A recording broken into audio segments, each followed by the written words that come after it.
Hello વિદ્યાર્થી મિત્રો, ગણિતની દુનિયામાં તમારું સ્વાગત છે. ધોરણ 10 ની અંદર સંભાવના જે છેલ્લું ચેપ્ટર છે, જેનો ખાલી એક જ સૂત્ર છે, એક સૂત્ર દ્વારા બધા દાખલા સોલ્વ થઈ જાય. આપણે તમને એક દાખલો સમજાવશું, એક સૂત્ર પાકું કરી લ્યો, આખું સંભાવના આવડી જશે. શું કીધું? સૂત્ર પહેલા જોઈ લઈએ આપણે. P of P બરાબર ઉદ્ભવેલા પરિણામ છેદમાં કુલ પરિણામ. એટલે કે કોઈ પણ ઘટના માટે આપણે P of E શેના માટે થઈ છે?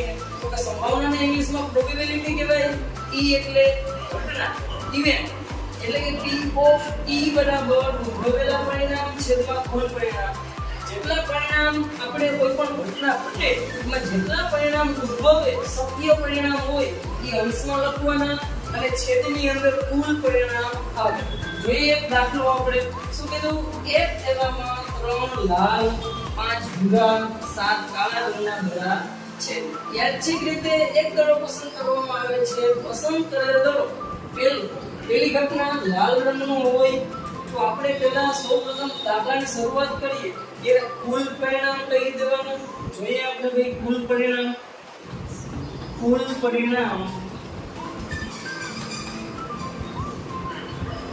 n બરાબર કુલ પરિણામ કેટલા છે? 3 લાલ, 5 ભૂરો અને 7 કાળા રંગના દડા છે.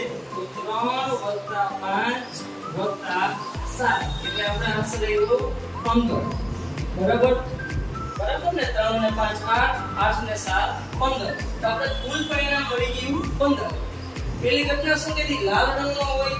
ધારો કે પેલું ઘટના 1 અને બીજું વિદ્યાર્થી મિત્રો, તમારે સંભાવનાની અંદર 3 ગુણનો દાખલો પૂછાતો હોય તો 3 ઘટના પૂછે. 4 ગુણનો દાખલો પૂછાય તો 4 ઘટના પૂછે. એટલા માટે દરેક ઘટનાને આપણે આલ્ફાબેટ પ્રમાણે નામ આપશું. પહેલી ઘટનાને ઘટના A, બીજી ઘટના B, ત્રીજી ઘટનાને ઘટના C. જો ઘટના A શું કીધું? લાલ રંગનો હોય, લખી નાખો. લાલ રંગનો હોય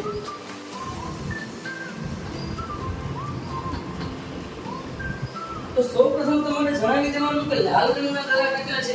તો વિદ્યાર્થી મિત્રો, તમે નજર કરો રકમની અંદર. લાલ રંગના દડા કેટલા છે? 3. એટલા માટે લાલ રંગના દડા મળે. લાલ રંગના દડા મળે તેવા પરિણામની સંખ્યા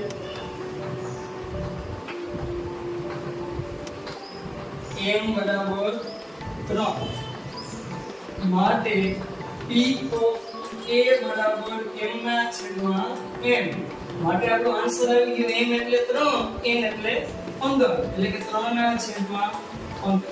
જો વિદ્યાર્થી મિત્રો અહીંયા સુધી આન્સર સીમિત છે, પરંતુ જો છેદ ઉડતો હોય તો ઉડાડી દેવાનો. બાકી અહીં સુધી પણ આન્સર ચાલે, પરંતુ આપણે છેદ ઉડતો હોય તો ઉડાડી દેવાનું. હાલો 3 × 5 = 15.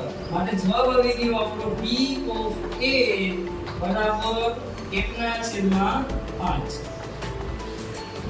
હાલો બીજું ઘટના B. શું કીધું? ભૂરા રંગનો હોય, લખી નાખો. ભૂરા રંગનો હોય. ચલો કહો છો મને કે ભૂરા રંગના દડા કેટલા છે? ક્યાં છે ભૂરો? જો ભૂરો કેટલા છે? 5. તો ચલો લખી નાખો. ભૂરા રંગના દડા મળે. ભૂરા રંગના દડા મળે તેવા પરિણામની સંખ્યા માટે m બરાબર કેટલા ભૂરા રંગના દડા છે? 7. લખી નાખો. સોરી, જો 7 નહીં પણ 5 છે. કેટલા છે? 5. માટે P of B બરાબર 5 ના m ના છેદમાં n બરાબર 5 ના છેદમાં 15. છેદ ઉડતા જ ઉડાડી દેવાના. બરાબર? 5 × 15 એટલે જવાબ આવી ગયો 1 ના છેદમાં 3. હવે એના પછી છેલ્લી ઘટના માટે આપણે લખી દેવાનું ભાઈ P of B બરાબર 1 ના છેદમાં 3. હાલો આના પછી છેલ્લી ઘટના ત્રીજા નંબરે એને કહેલી ઘટના C. શું કીધું? કાળા રંગનો ન હોય. વિદ્યાર્થી મિત્રો, કાળા રંગનો ન હોય આપણે થેલાની અંદર કુલ 3 રંગના દડા છે, બરાબર ને? આપણે થેલાની અંદર કુલ 15 દડા છે. એની અંદર એક દડો લાલ રંગના છે, અમુક દડા ભૂરા રંગના છે, અમુક દડા કાળા રંગના છે. જો કાળા રંગના દડા ના હોય તો કાં તો ભૂરા રંગના હોય અથવા લાલ રંગના. જો ઘટના સી શું છે? કાળા રંગના દડા ન હોય, કાળા રંગનો ન હોય, માટે કાળા રંગનો ન હોય તો લાલ રંગ અને ભૂરા રંગનો દડો મળે, રંગના દડા મળે. માટે તેના કુલ પરિણામની સંખ્યા m બરાબર કેટલા છે? 3 + 5, એટલે કે 3 + 5, 3 ને 5 8. માટે P of C બરાબર m ના છેદમાં n, એટલે કે 8 ના છેદમાં 15. જો વિદ્યાર્થી મિત્રો છેદ ઉડતા હોય તો જ ઉડાડવાના, બાકી છેદ ના ઉડતા હોય ત્યાં આન્સર જે હોય તે આપી દેવાનો.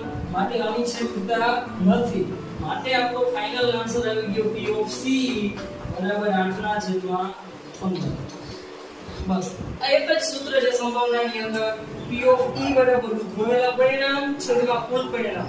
એટલે કે તમારે સંભાવનાનો કોઈ પણ દાખલો હોય, આપણે સિરીઝ ચાલુ રાખશું રાબેતા મુજબ. જો આ પહેલો દાખલો છે, હવે આપણે 6 થી 7 દાખલા મેં 6 થી 7 દાખલામાં આખું સંભાવના કવર કરી દેશું. બસ આવા સિમ્પલ જ દાખલા છે, એક સૂત્ર ઉપર જ દાખલા છે. થોડું ધ્યાન રાખશો એટલે ક્યાંય વાંધો નહીં આવે. Thank you.